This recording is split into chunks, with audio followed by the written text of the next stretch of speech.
My golly goodness, you wanted about 5 players in this game, different to that of the first game of the round for me on Thursday with my 6 players in a game that had 4 players score 50 and above. So in this game here, the 50 plus scorers aren't even all on the same page. So you're sitting there with like 12 or 13 50 plus. And yes, it went to extra time, but it was only about 3.5 minutes in the end, and or even less, I think, in the end. And congrats to Sean O'Sullivan for knocking over that 2-point field goal in the end. Cracking effort from him on that one.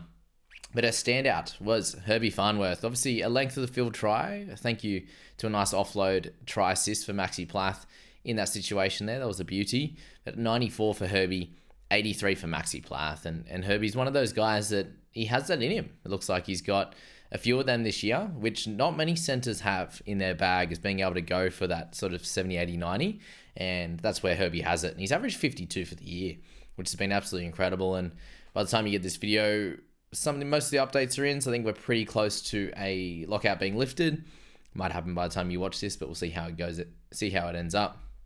And Herbie would have really helped you push to a big score this week, that's for sure.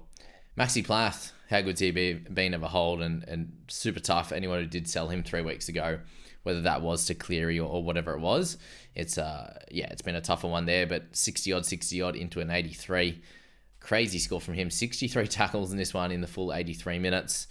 Just four misses in that time, and then obviously 80 meters run to go along with his tackle breaks and the couple offloads there. So a cracking game for Plath, and I hope he can continue this for the remainder of the last 4 rounds. The next 2 guys hurt me a little bit for sure, being a non-owner, but Barnett and Flegler, 66 and a 61 between the two of them, with a nice try for Barnett, obviously being held back by Nicarima in that one. Surprised he actually dropped that in the end. It was just a clean drop. And same with Ali Leataua with his drop over the line. He was very disappointed with himself, so we don't need to pile on any further on that one. But yeah, 2 of them from the same team pushed them obviously into this golden point thriller.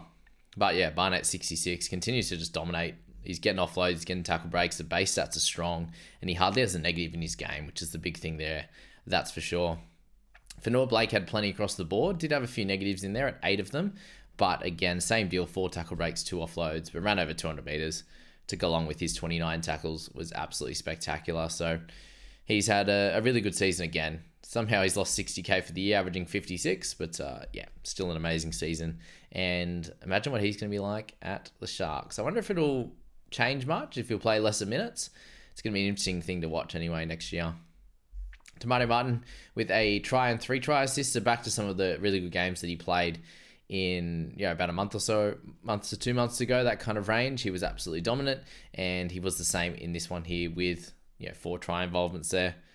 Wade Egan with a 59 for those that are still sticking on, and a terrific guy. You could have probably had to decide whether you're going to play him or loop probably a 30 odd, I imagine, if you were looping. And a correct decision there to play him in this one with a try assist, 46 tackles there, and an offload. Carfusi there with a 57. Really good one here for him with a try assist and a try. Chan should have been knocking that one dead, that's for sure. He was trying to shield it, and then Kafusi went around the outside and got him. Around the outside. Averillo, 57. For him, same deal. Try and a try assist. Some long range efforts for Averillo. Really got him those run meters there. But yeah, pretty much that was the bulk for there. Those 2 long range assists or tries to help him out there. Cabell with the try as well. It just was a lot of ball in play. Plenty of tackles, lots of tackle breaks and in offloads as well. So just plenty going on. Obviously, the offloads is very helpful in these types of games. You got Farnworth with the 94 with 2 tries, 11 tackle breaks, 4 offloads, 280 meters. So just a wild game for him as well to even not have a missed tackle. Just the 10 tackles, no misses is impressive. Lemuelu with 54 along with Cody Nicarima. So really good games for them, and Lemuelu finally rewarding holders at this point after a bit of a rough month for him there. You had Tavita Pangai with a 50 in 39 minutes, so a big bounce back after him not getting dropped. He actually just had a calf issue. So good stuff for him.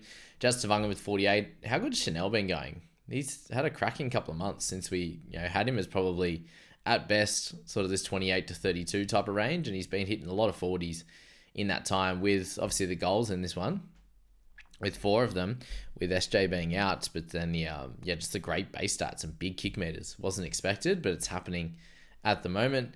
Chance with a 42. Leataua with a 40 obviously came off with that. Ended up being a head knock there.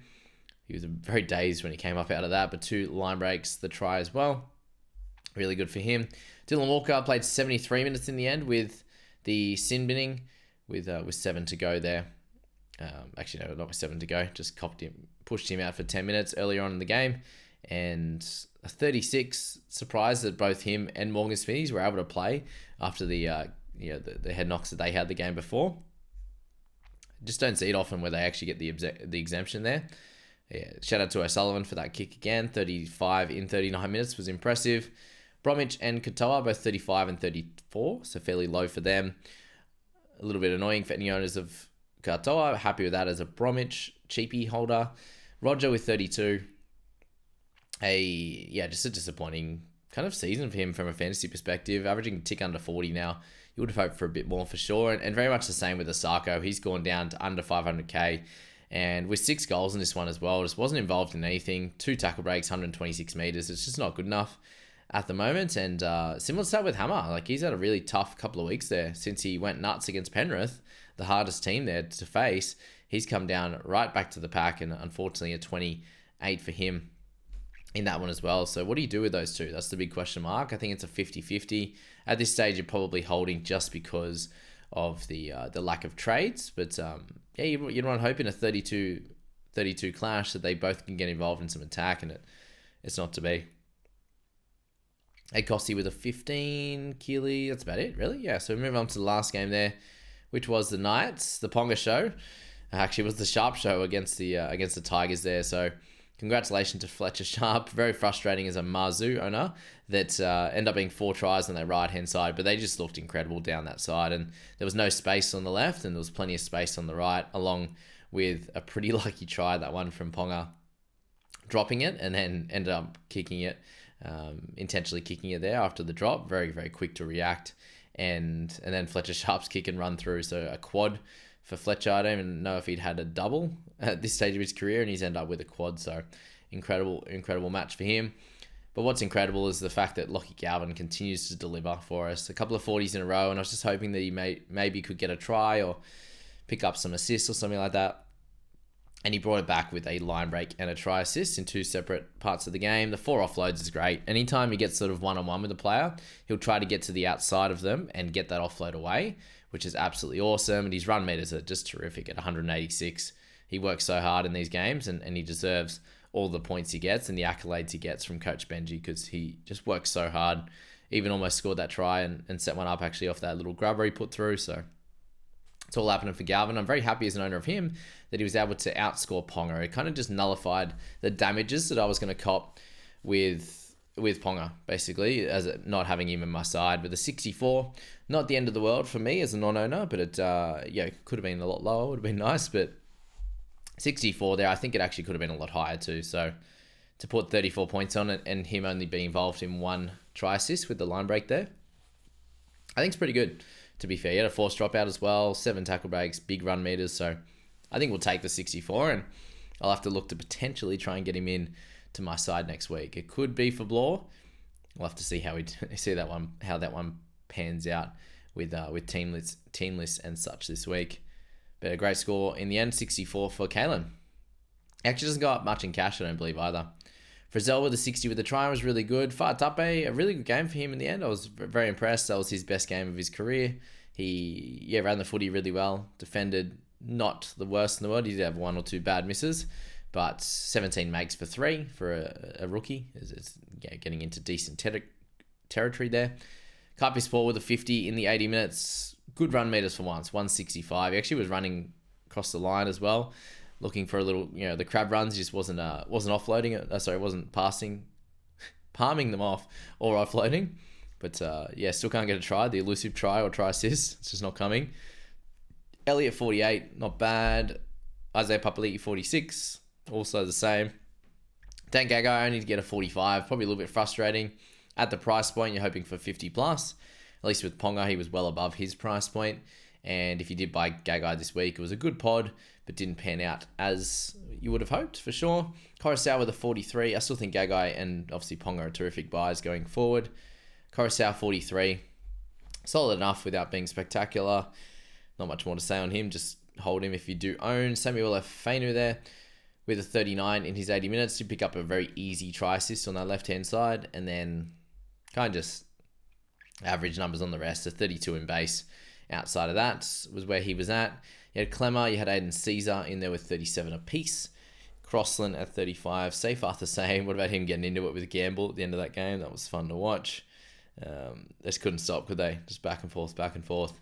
Matt Croker with 34 was a solid effort. Stefano 33 and 47. This seems to be becoming ritual at the moment, week to week. Very much a pattern right now, and he's a frustrating own for sure. It's almost at the moment you'd probably prefer Fainu than you would Stefano. Obviously with that 61 last week, he's way ahead of him in the last 3 to 5 rounds. After getting that 80 and he just goes back in his shell, I just can't work this bloke out, because when he does run the footy, he gives defenses trouble, man. He's this big, strong boy, and get him the footy more. He should be having, even in these games where there's a lot of points, he should be 180 meters, just hit up after hit up, and just breaking this line and giving the Tigers a chance to win. He's got that ability to be a game breaker. It's just not happening, sadly. Buller, that try, absolutely spectacular. Wow. Ponga was almost underground. He definitely wasn't getting up at all, but Buller at full pace, full stretch of the arms to catch that was very, very good. Saifidi Gamble-Toile. Greggy, how in the world can you have 232 run meters and only get 28? That's the tough thing about that for Greg, but it was 2 tackle breaks, 2 tackles. He didn't even have any misses, and he can only get a 28 in this one, so a little bit frustrating on that front. That the other edge got 4 tries. Imagine Greggy got 4 tries. It would have been like 90 or a ton for sure with Gregosaurus Rex, but hopefully he does improve from here. And similar to that of Gagai, there will be bigger games in there just if he continues running like that. I swear that they could have given that, he only got 1 tackle break from it. He ran over Fartape and got through the line, but just I don't think it was enough. I think if it were another couple of meters, they might have given the line break there, but whatever. It's 4 points in the end. 28 to 32 is not the end of the world. I was just hoping, come on, give it to me. Brayley 27, a really tough one for him. Yes, they obviously weren't defending too much for too much time in this game, but only 27 for him would be tough for owners. Ruben Porter 51 minutes in the end, so that was a low one on his end. 26 points. So if you did loop him in, hopefully only missed out on 10 or less points. Dewey with a 25 with a try and a line break. That was the Fainu try assist there. So he'll be fairly cheap next year in the late 400s, I'd say. You got Mapapalangi with a try there. Staines 15, just stock standard for him with a try saver in there. And then Brody Jones 11. Alamalo with 7. So a bit of a tough time from there. And then Cogger with 7 minutes. And Tal De Silva 5 in 20 minutes there. So that's the final update for round 23. We do have 4 rounds to go, and you'll get my round results video later this afternoon this evening actually, when I do get back home from work, which will be cool. So thanks for being here for this one, and for all of you 1,000 odd legends that are still tuning in to each of the updates. You're the best. I love yous, and we'll catch you in that round results video.